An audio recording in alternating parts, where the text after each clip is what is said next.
Bom dia, gente querida da comunidade Paz e Bem.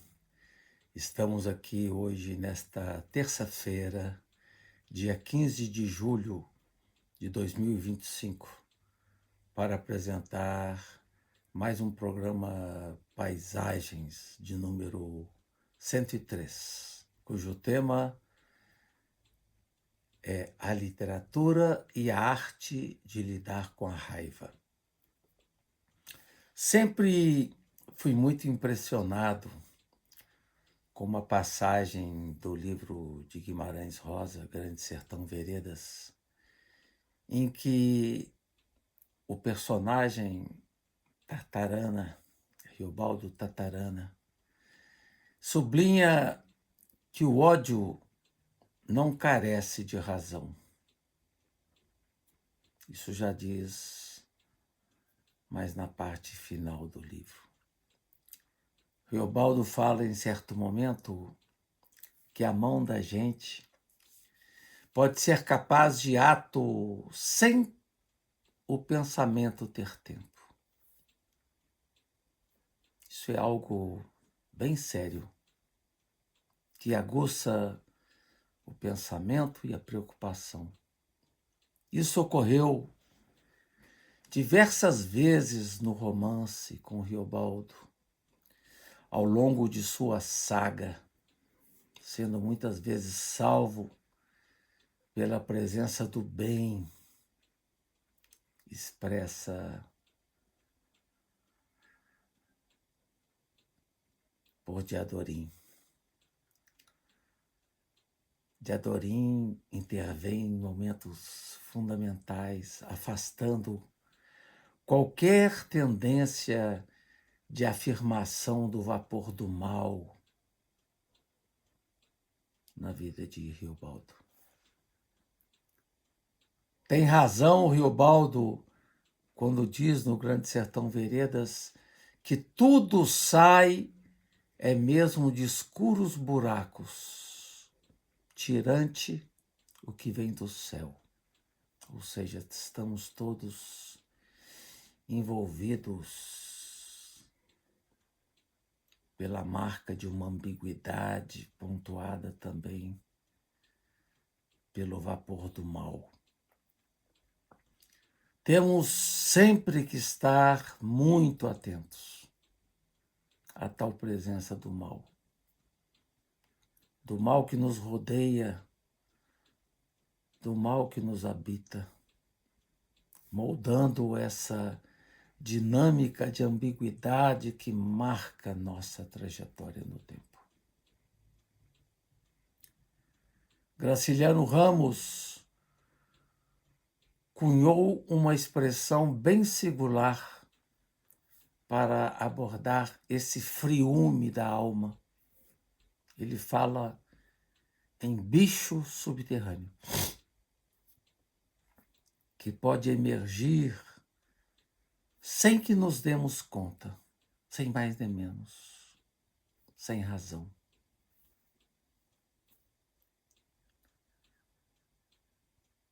É também aquele tal monstro da lagoa de que falam Gilberto Gil e Chico Buarque na letra da canção Cálice. O ser humano é um bicho estranho que pode ser tomado sem mais por uma raiva estranha. Uma raiva que vem de recantos profundos, sombrios, que como um bicho subterrâneo emerge provocando estragos e mesmo crimes. Isso dá o que refletir. Em seu último livro de poesia, Farewell, Carlos Drummond de Andrade aborda o tema de forma cifrada, sinalizando uma impressionante capacidade de captar essa presença estranha dentro de cada um de nós. E aqui eu vou citar o poema Fera que está neste livro. Às vezes, o tigre em mim se demonstra cruel, como é próprio da espécie.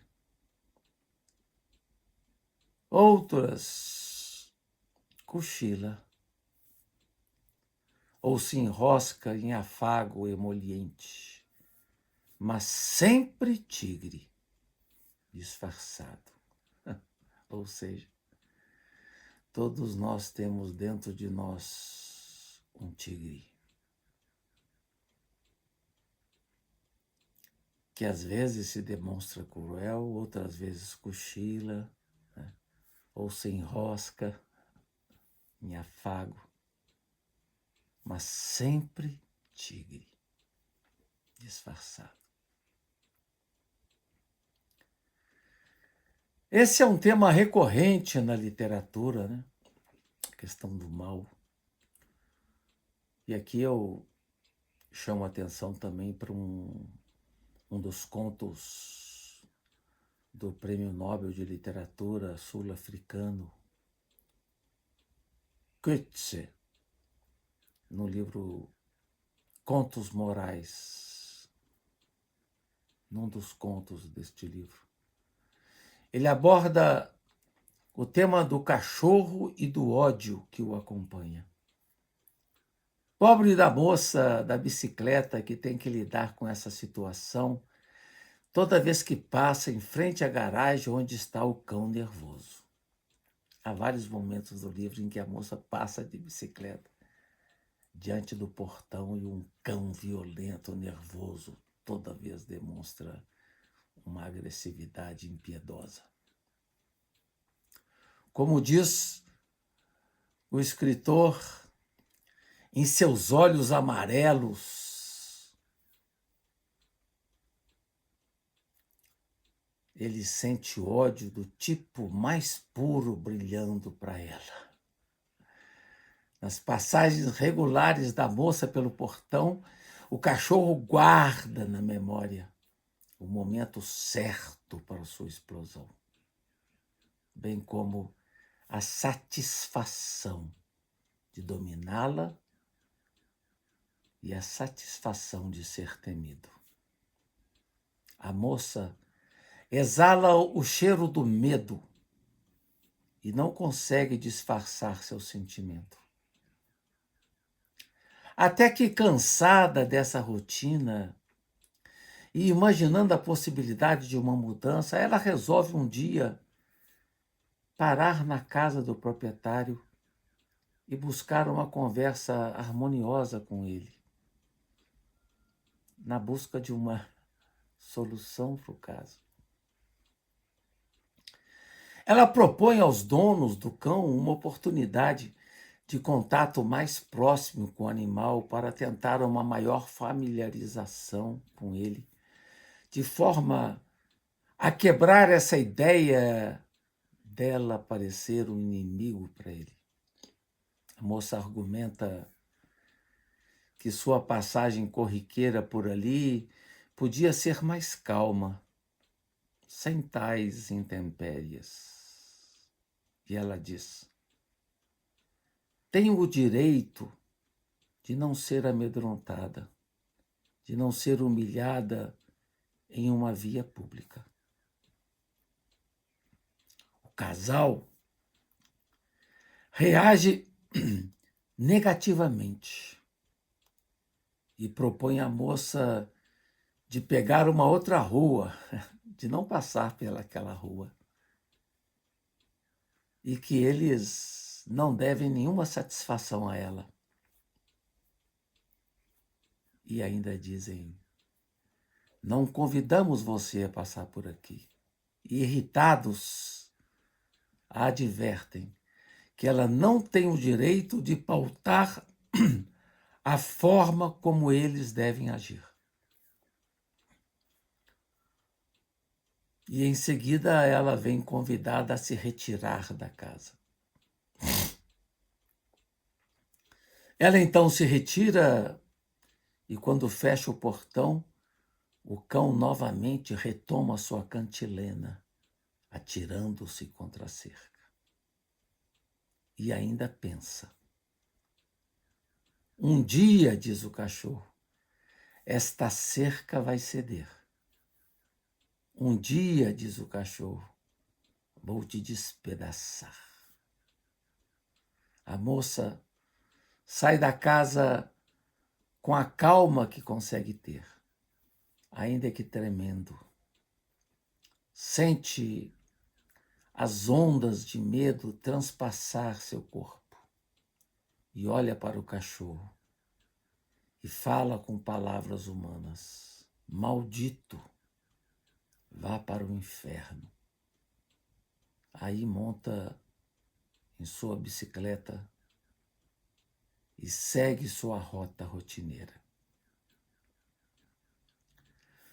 Lendo recentemente um livro de Olga Tokarczuk, também Prêmio Nobel de Literatura, que trata do tema da escrita, ela aborda a questão da raiva que nos acomete.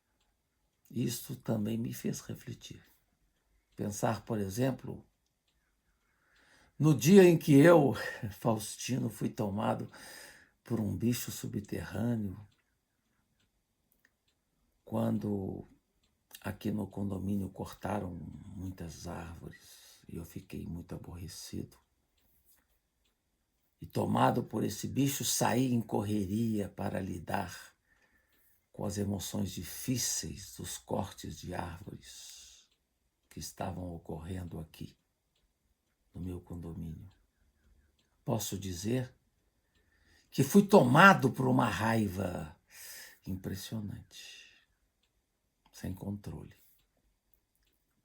O texto de Olga ajuda-me a entender o sentimento que vivi.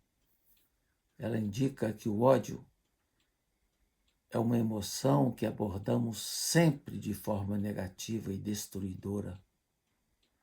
Uma emoção que pode provocar caos e violência. E não tenho dúvida eu sobre isso. Ela surge, porém, muitas vezes, esta emoção, como diz com pertinência a autora, como reação à limitação da própria força da liberdade, uma réplica à impotência. Ela explode quando percebemos que nosso sentimento de dignidade e justiça foi maltratado. Fiquei aliviado ao ler essa argumentação de Olga, entendendo de forma mais precisa a razão daquela minha dor e iracúndia.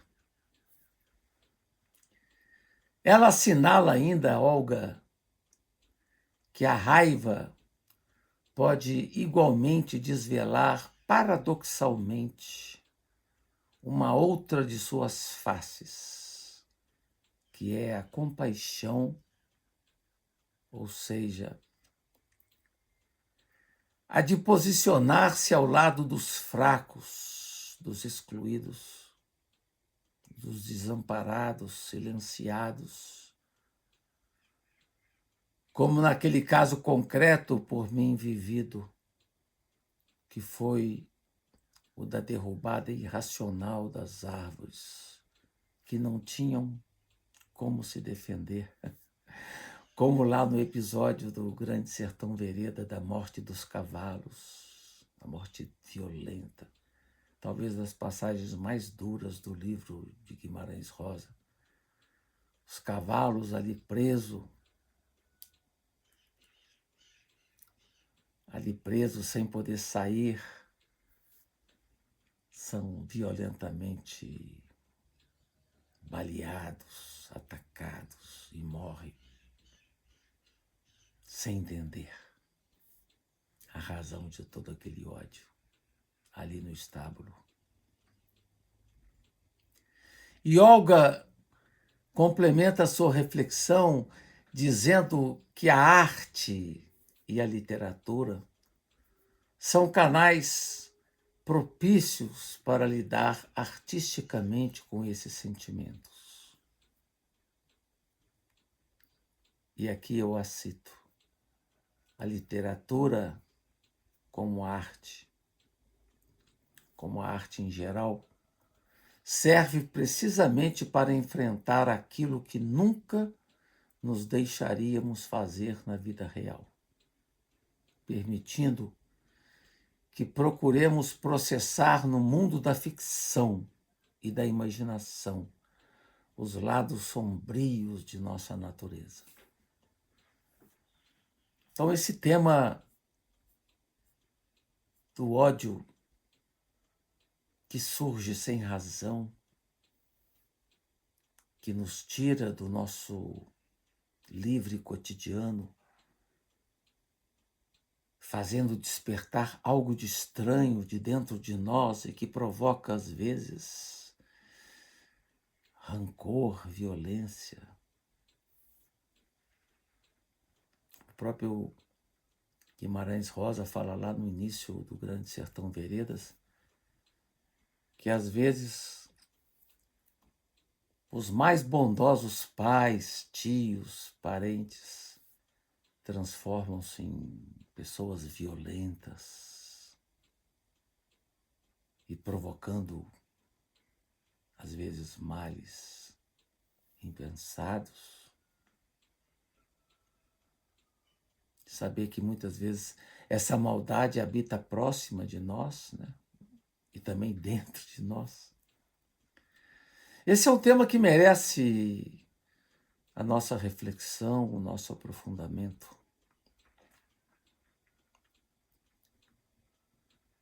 Para poder entender esse bicho subterrâneo que nos habita e que marca essa ambiguidade que caracteriza toda pessoa. Então esse é o tema que eu queria trazer para a nossa reflexão desta manhã de terça-feira. Uma reflexão que merece um discernimento aprofundado, crítico, né? De forma que a gente possa saber lidar de forma mais cuidadosa com esses riscos que nos habitam, né? Então agradeço a todas e todos que estão aqui hoje presentes,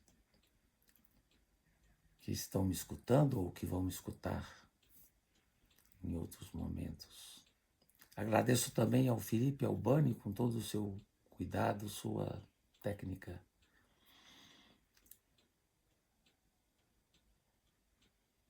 Nesse apoio que me dá em cada programa. Com isso, desejo a todos e todas uma linda semana. Me despeço com carinho, paz e bem.